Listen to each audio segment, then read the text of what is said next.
Hey everyone, Lou Fregoso here. I'm your host of Man Fam Kids Cam. I've got a super guest today, Brian Marelo, and we're about to get started. Brian! Action. Okay, you're my racing buddy, so we're gonna talk about some racing stuff, okay? Now you're all into racing. I think you actually race even more than I do now, so you just had a race this weekend. Yes. You did, is it the St. Patrick's Day 5K? It was St. Patrick's Day. It was a 5K. Okay, and where was that at? It was in the New Orleans area by the lakefront. Was it street, sidewalk, park? Where were we? It was just solid street right next to the lake. And what was your time? 26 minutes and about 30 to 40 seconds. Okay, that's pretty good. Is that a PR for a 5K? I think, no, my PR is 25 something. Wow, okay, all right. What prevented you from PRing in this race? I think it was just the weather conditions, because it was very windy that day, so I think that was pushing me against me. Okay, got it. For those people out there that don't understand race lingo, slang, you want to tell them what PR means? PR is just personal record or personal time in a race. Okay, so your personal best. Yes. Okay, very good. All right, so did you like the St. Patrick's Day 5K? I'd say I enjoyed it. Okay. Are you using that as a training type of training race for your big races this year? I am. I actually have another 10K coming up. So that's when is that? That's next weekend. And what's the name of that race? I do not recall. Doesn't matter. You're just showing up. Are you going to go in? Are you going to taper for it, or are you going to train through it? I'm gonna train a little bit for it, but I'll kind of get any missed training days I'll get through. Okay. All right. So what's your big race for the summer? I don't really have a big race for the summer because. What about the Classic? Well, obviously the Classic, but. Is that your A race, or do you have other races? That's about my end race. Okay. But like once the true summer hits and it gets way too hot, I just stop racing. Okay. Then you go into. Are you doing basketball? Basketball season just ended recently, so then it's basketball, then racing, and probably WCMX. Okay. When does that start? That's right around the beginning of the summer. Okay, well, tell everybody what that is. So that's it's basically just like regular BMX in a wheelchair. It's just it's the exact same thing as BMX but in a wheelchair. Okay, so you're WCMX, you're doing road racing, you're doing basketball. Okay, a lot of contact. Lots of contact. All right, good. Does your mom ever worry about these? If I flip, but I wouldn't say majority of the time, I wouldn't say she's worried, but obviously whenever I like crash into another chair and I flip really bad, but not for the most part. No, that's pretty common though. Flipping, yes, actually. Seems like a lot of aggression. It's a lot of collisions. Yeah, okay. But you enjoy that? Yes, I love it. I love it. Okay, let's get back to racing. All right, you've done a 10K at the Classic, Crescent City Classic, coming up. All right. What's your PR in the Classic? My PR was 45 minutes. I can't remember the second. That's moving. That's moving. Were you struggling? That was a huge. I wouldn't say I was struggling because I think I had the adrenaline. You had more to give? I think it was just after a certain point my adrenaline kicked in and that just gave me a huge boost of energy. What do you think you could get your time down to in the Classic? I'd say 43 after the last time. Is that what you're shooting for this year? That's what I'm trying to shoot for. There's millions of people watching right now. Are you going to put it out there? Tell everybody, this is Brian Marelo. The Classic is coming up Easter weekend. This is like a Joe Namath moment where you're putting it out there to the people. What are you racing the Classic in? 43 minutes. 43 minutes. You heard it here first. Boom. Come on, man. That's what I'm talking about right there. That's confidence. I love that. All right. You've come a long way in the Classic. Yes. All right. What advice do you have for other kids like you that you were a little nervous when you did your first Classic? Remember? And now, you're like a pro. What advice would you have for kids? I think my advice is that to keep your mindset positive because majority of sports is really a mental battle. Because with racing for me, I get through the miles easy. It's just keeping the thought that I want to keep doing this race more and more is the harder part because you want to stop after a certain mile because it might hurt or you think that you're not going fast enough. But when you fight that mental battle and you win, that's what allows me to get so quick in these races, because I get over that mental battle and I'm focusing just on what's ahead of me and what I'm doing. You're an amazing role model. I mean, you have been for me and so many of the other kids around here. Have you seen the influence you've had on other kids? I feel like in some small ways I've seen an impact, because I feel like a lot more kids are becoming more confident. So even if it's not this huge, widely spread impact, I feel like it's good to know that kids are becoming more confident in just who they are and what they physically can do. That's pretty awesome. You were my last pacer at the Leadville 100 last year. You were a huge inspiration for me to get through that race.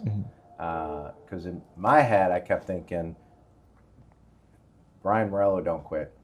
I don't quit either. And I was getting to you at mile 99 so you could pace me in. All right. So tell me about your experience during Leadville. My experience during Leadville was, I would say, completely different than what I was expecting, because main thing for me was altitude, because there was this one part where it was going up that hill. I could not do that, and it was just... Well, you did. I did it, but it was very suffering. Difficult, because I didn't realize how... Because Colorado is so high above sea level, and it's just less oxygen, and I wasn't ready for that part.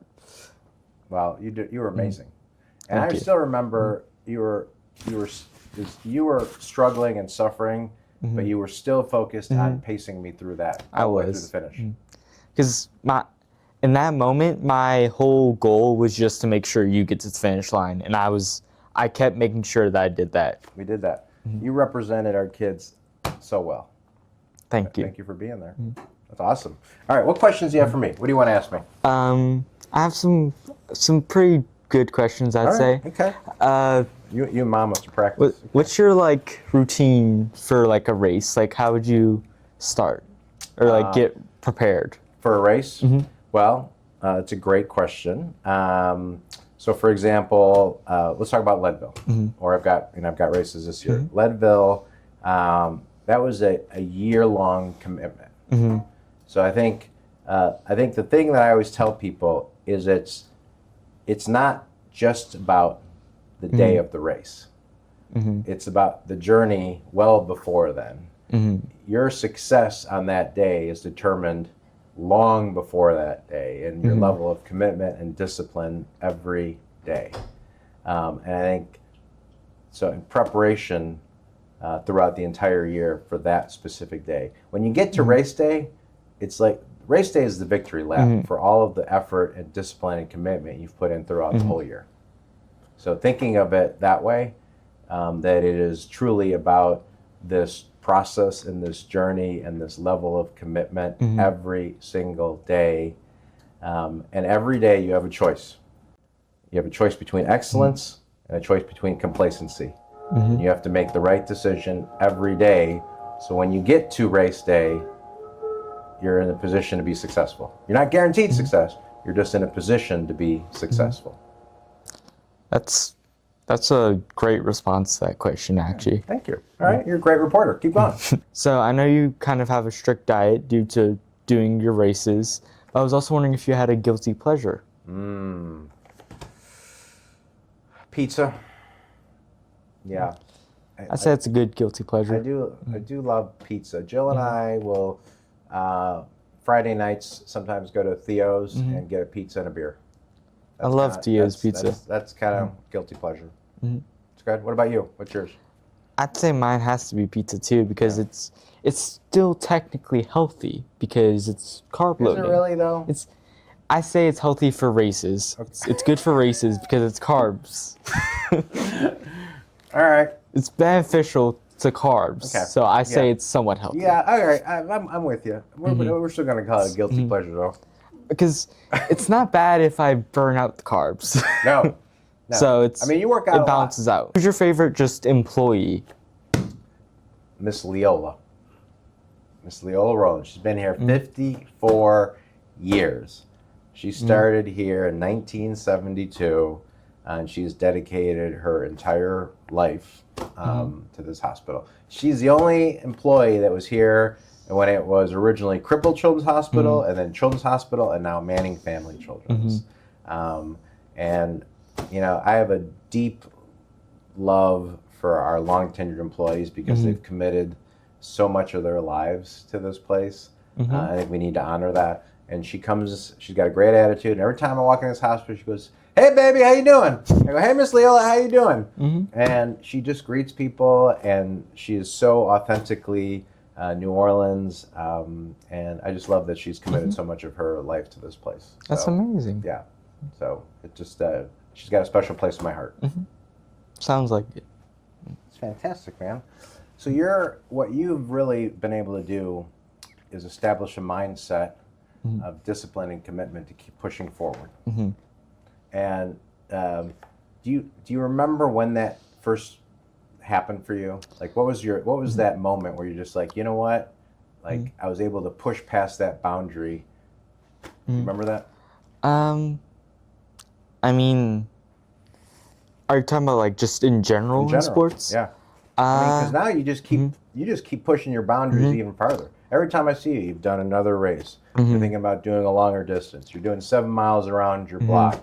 You know, I think when I first met you, you weren't doing basketball. You weren't doing the BMX stuff. You weren't doing races. Now you're doing all those. I think for me, it was when I was younger, I did this little thing called Miracle League, which is like a little organization, and they would like host these little games for like, it'd be baseball and all sorts of other sports. And I used to play with them all the time. And it was always so fun. And it was like, it just made me realize, even with like being in a wheelchair, I can still do whatever I want to do because I'm putting myself out there and I'm allowing myself to do it. Because I'm not keeping myself in this mindset that I can't do it. Because that's actually what led up to me playing basketball. And then basketball is what led to me thinking, oh, I need to do more. And now I'm doing racing and I'm doing WCMX. Yeah. So what's after WCMX now in racing? Like, what else do you want to do? I really want to do the Olympics, hopefully. Like what specifically? I want to do Paralympics track and like I want to try and do the races, and then what distance in track are you thinking? I'm not sure about distance yet. I know I just want to do that general, like, I don't have a set distance, but I know I do want that general like category. It's amazing. But I also know I want to do discus and probably shot put. That's amazing. I mean, you look. I've got the upper body strength for it. Yeah. All right. What do you want to be when you grow up? Be? As of right now, I want to do just sports. So I'm hoping to join some basketball team, some wheelchair basketball team in the country. I forget, there's 2 main states. I think one of them might be, I think it's Arizona. Or is it somewhere else? But they have a really good basketball team. No, it's I think it's somewhere in Texas. Okay. It's UT Arlington. They have a great basketball team. Okay. So hopefully I'm going somewhere like that for college. Wow. And what I'm really hoping is that my basketball skills are good enough to where I get, a scholarship and I'm able to join their team and play for them. All right. So you get a scholarship to go to college, you play basketball in college. All right. Then what do you want? What kind of degree do you want? Hopefully a law degree, because I actually want to do practice law. Do you like after. to argue? I'd say so. I actually had a assignment where I was supposed to debate. Distant noise over here from mom and big sister. All right, so you like to argue? I wouldn't say it's arguing. I say it's debating. Debating. You like to debate. Yes. See, you're already using the right words. Exactly. That's what I'm talking about. All right, so you like to debate. All right, so you want to go to college in Texas, get a scholarship, play basketball, get a law degree. All right, what kind of law do you want to practice? Do you have an idea? I haven't figured that part out yet. Okay. But I have the general direction. I know where I'm heading, and I know it's law. Okay, love it. Fantastic. What advice do you have for kids that are coming into the hospital? I'd say my advice for kids coming into the hospital is to not be afraid of everything, which I understand could probably be hard because it's a whole different environment. But Once you get to know the people that work within this hospital, you realize how great everything is because it's run by great staff and it's a great environment just for children. And it's beautiful to see like once kids fully opened up and they thrive in this type of environment. That's great. Okay, thank you. I mean, you're an amazing role model. You have pushed through so many things and you keep pushing your own boundaries. So how do kids get to where you're at? Just don't accept limitations because I was born and there was doctors that thought I would never be able to walk or anything. And now here I am managing multiple sports. So if you let that get to your head and then you let that become a part of you, then I feel like that's the only way it can truly affect you. Now, I have my limits, obviously, because I'm in a wheelchair and there's some things that are still physically not possible, but I've achieved so much more than I've actually thought I was going to because I had this just drive to keep going. Right, to not accept those limitations and keep pushing. Exactly. That's amazing. So don't accept your limitations. Keep pushing. Every day is race day. Exactly. Hey, that about wraps us up for today. This is Lou Fergoso, your host of Man Fam Kids Cam, with super special guest here, Brian Marelo, or B as I like to call him. Again, he was my last pacer at the Leadville 100 last year, get me across the finish line representing 100 kids, 100 miles, 100 kids, one mission. I will never forget that moment. Me and B crossed the finish line together. B, thanks for being a guest on the show today. Thank you for inviting me. Especially, thanks for sharing your story, your advice with our kids, our families, our parents, adults. I think the way you live life is you could be a role model for so many out there. So thank you for being inspiration. I'm just glad to be able to say all my advice that I can give because I feel like given to the right audience, it can be very helpful. Yeah. Amen, brother. All right. That wraps us up for today. If Brian's story resonated with you, please consider giving to Manning Family Children's. We can't do what we do without the support of our community. Every day, the amazing doctors, nurses, teams here, they are saving lives, they are changing lives, and it's all because of the support that you give. So please give if you can. And join us for the next episode of Man Fam Kids Camp. Bye. Boom.